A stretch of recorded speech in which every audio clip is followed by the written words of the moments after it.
In this video, I'll show you how to do in-person signing with DocuSign step by step so you can complete agreements face-to-face in a smooth and professional way.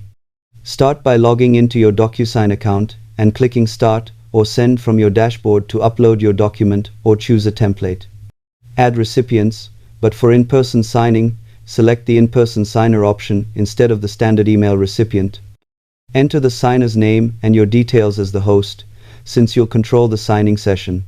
Click Next to open the editor, then place signature, date, and any required fields in the correct locations. Before your meeting, review everything to ensure the document is ready. During signing, hand your device to the signer so they can review and sign directly. Once completed, finish the session and DocuSign will process the document. Always double-check details beforehand to avoid delays. Subscribe for more simple tech tutorials.